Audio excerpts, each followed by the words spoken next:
Senhora presidente, senhores parlamentares, Boa tarde.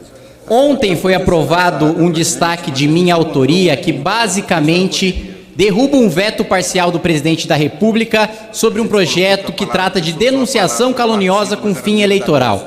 E o que é isso? Quando o agente vai até a polícia, vai até o Ministério Público, forja uma denúncia e, com objetivo eleitoral, espalha essa denúncia e, óbvio, tudo isso precisa ser provado, coisa de organização criminosa, provado ou transferência bancária para quem fez a divulgação da denúncia falsa, a ligação com o candidato, a ligação com a candidatura.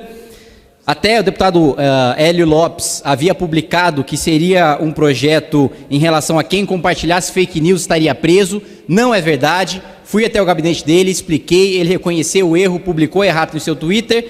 Mas, infelizmente, parece que não tem gente preocupada em fazer o debate de mérito, mas tem gente preocupada em me atacar, e por aqui eu me refiro expressamente ao deputado Eduardo Bolsonaro, filho do presidente da República.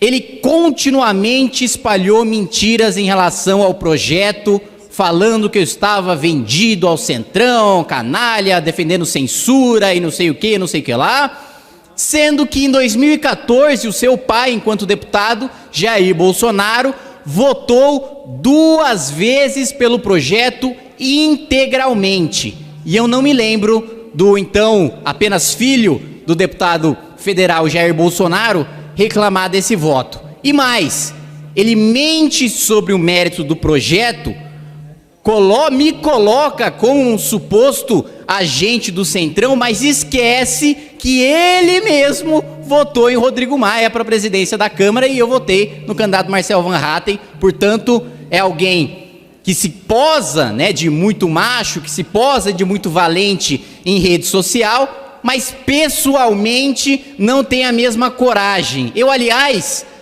há muitas horas atrás, coloquei um desafio para que ele estivesse hoje aqui, e sei que ele está na casa, sei que ele está em Brasília, e coloquei que ele estivesse hoje aqui às 2 horas, e esperei 54 minutos e 40 segundos, o deputado não teve a coragem de aparecer, porque é um covarde, que não leu o mérito do projeto e sabe que está errado e sabe que está me atacando simplesmente porque o deputado Cacá Leão, relator da Lei de Diretrizes Orçamentárias, acatou a minha emenda que tira 500 milhões de reais do fundo partidário, dos bolsos do partido do presidente da República e do partido do deputado Eduardo Bolsonaro, que todos sabem tem pretensões a eleições majoritárias. E mais, o governo e os militantes ligados ao governo criticaram o parlamento quando o parlamento manteve o COAF no Ministério da Economia.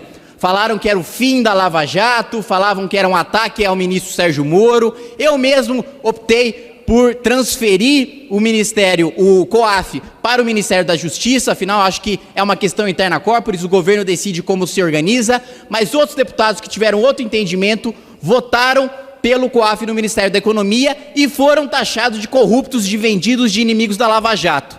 Ora, o que o presidente Jair Bolsonaro faz essa semana? Extingue o COAF e joga o que resta do COAF no Banco Central, que tende a ser autônomo, a autonomia tende a ser votada no plenário dessa casa. Ou seja, o próprio presidente da República, que insuflou sua militância contra o parlamento por ter mantido o COAF com o ministro Paulo Guedes, extingue o COAF e mais, em sua medida provisória, permite com que os membros do COAF sejam indicados politicamente sem critério técnico. Eu apresentei emenda à medida provisória para que do COAF só seja membro, como hoje já funciona, membros efetivos de carreira da ABIN, da Receita, da Polícia Federal. Por que coincidentemente o presidente da República extingue o órgão e dá margem para indicação política para o órgão que investiga o seu filho, senador Flávio Bolsonaro? Me parece muita coincidência. No mesmo mês que esse mesmo presidente da República, que sempre teve discurso contra o Supremo, que sempre teve um discurso falando que todos os ministros eram petistas, todos os ministros eram corruptos, que tinha que fechar o Supremo Tribunal Federal, Esse presidente da República veta projeto deste parlamento, número 2121 de 2019, que limitava o poder do Supremo Tribunal Federal, limitava o poder de ministro que concedesse decisão monocrática para suspender efeito de lei. O presidente Jair Bolsonaro manteve o superpoder do Supremo Tribunal Federal, que foi enfrentado por este Congresso Nacional. Coincidentemente, quando o caso do seu filho, senador Flávio Bolsonaro, está nas mãos do presidente do Supremo Tribunal Federal, ministro Dias Toffoli. Isso parece não escandalizar o deputado Eduardo Bolsonaro, que inclusive até agora ainda não teve a coragem de vir a plenário, está na casa e não tem coragem de vir a plenário discutir pessoalmente. É leãozinho de Twitter, como parece ser todo o governo e o presidente da República. Na hora de votar, põe a digital ali no plenário, vai embora. Vota o projeto sem ler, vota a medida provisória sem ler, vota veto sem ler. E eu sei que vota sem ler porque marca a presença, vai embora e depois fala besteira sobre o projeto. No colégio de líderes, durante a reforma previdenciária, não ajudou em um voto. Não trouxe um voto a mais para a reforma previdenciária. E depois vem falar, não, quem é falso direitista, quem é falso liberal, quem é falso conservador, é quem é do MBL. Não moveu uma palha. Só move palha agora para ser indicado embaixador. E aí o governo oferece emenda para senador, oferece cargo para senador, faz acordão para abafar a Operação Lava Jato. E isso não escandaliza o deputado Eduardo Bolsonaro, que, ressalto mais uma vez, está na casa e não tem a coragem de vir aqui olhar no meu olho e dizer na minha cara que o mérito do projeto é sobre fake news, quando não é. É sobre denunciação caluniosa. O deputado é formado em direito, o deputado trabalhou na Polícia Federal e deveria saber disso. Ou será que o deputado não confia no trabalho da polícia? Ah, não, mas denunciação caluniosa é um critério muito subjetivo. Como é que eu vou saber se o agente conhece a inocência daquele que está sendo acusado? Ora, a Polícia Federal serve para isso. Para interceptar ligações telefônicas, para quebrar o sigilo telemático, para quebrar o sigilo bancário e saber se houve transferência de dinheiro para aquele que espalhou a mensagem do candidato. Ou o deputado não confia no trabalho da Polícia Federal, da qual ele veio. Ou talvez ele confie no trabalho da Polícia Federal e conheça a competência da Polícia Federal e justamente por isso tem medo da legislação. Será que é por causa disso? Estou fazendo uma pergunta. Outro ponto é que o mesmo deputado Eduardo Bolsonaro não se escandalizou quando o presidente da República publicamente desautorizou o ministro Sérgio Moro. Presidente da República Jair Bolsonaro foi à imprensa dizer que o pacote anticrime deve ser deixado de lado, deve ser deixado em segundo plano. Como bem disse o procurador Carlos Lima, da então ex-procurador da Força Tarefa da Lava Jato, Jair Bolsonaro está desconstruindo os órgãos de fiscalização e controle para proteger o próprio filho. Próprio procurador Deltan Dallagnol também afirma o mesmo, e nisso eu não vejo escândalo do deputado Eduardo Bolsonaro. Deve ser porque isso de fato abafa a investigação, isso de fato abafa a corrupção, isso de fato joga problema para debaixo do tapete.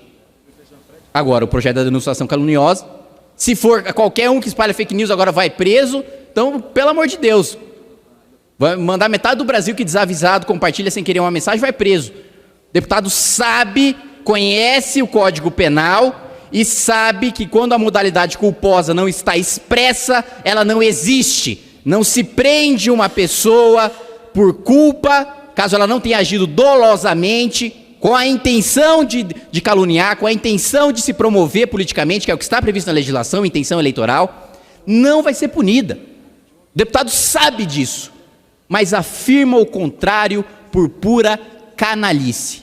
E não tem coragem de afirmar o contrário aqui nos meus olhos, porque sabe que não leu o projeto. Se eu perguntar quantos artigos tem, ele não vai saber. Se eu perguntar quantas páginas tem o relatório, ele não vai saber. Se eu perguntar qual a modificação do texto original que o pai dele votou na CCJ e depois a urgência que foi votada em plenário, ele nem vai saber o que é urgência em plenário, porque não lê.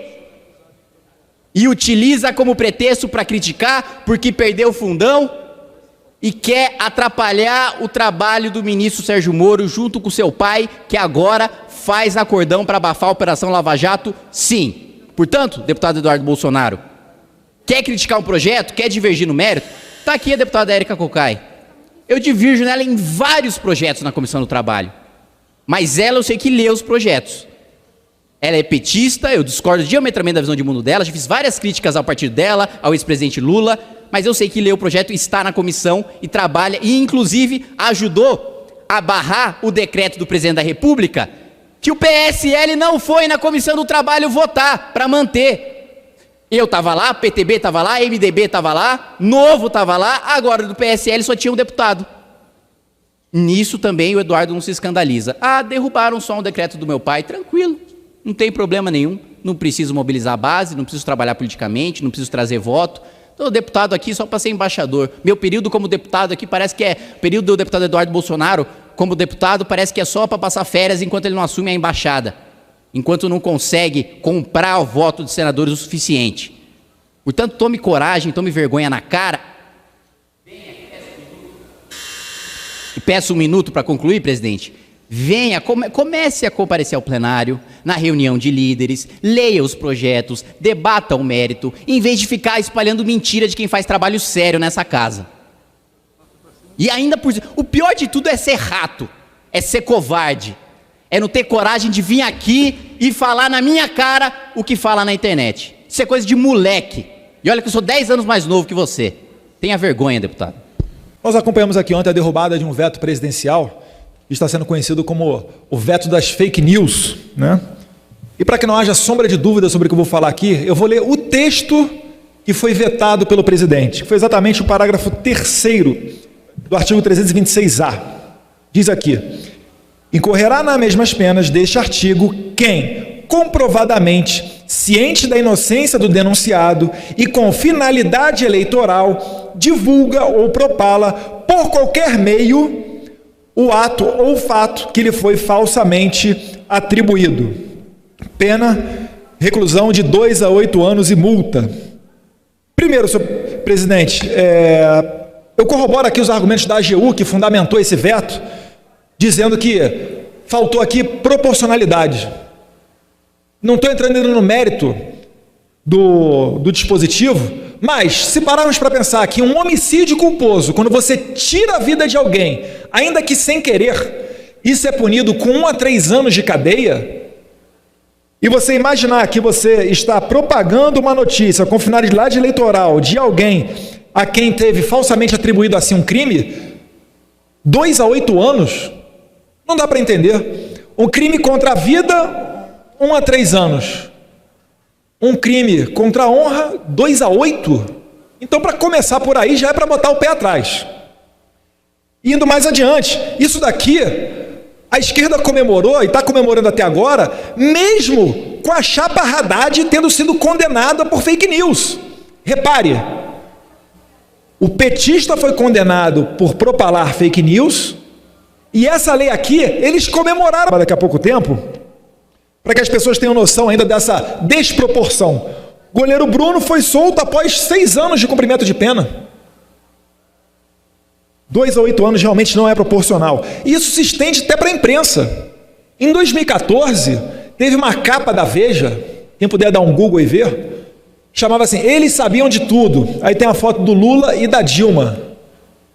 Se a Veja repetir uma capa dessa durante o período eleitoral, o responsável vai começar com 2 a 8 anos, porque estava se tratando de uma denúncia. E veja só que bizarro, se o Lula vier a ser candidato, ainda que condenado em segunda instância, e alguém falar que ele é corrupto, que ele foi condenado por lavagem de capitais, ou seja lá o que for, o PT pode processar essa pessoa com base nessa lei aqui, porque ainda não foi transitado em julgado. Pode-se dar essa interpretação. Eu não sei se as pessoas em casa estão conseguindo acompanhar o raciocínio, de ver como é que está em risco a liberdade de expressão com isso daqui. Isso é um absurdo.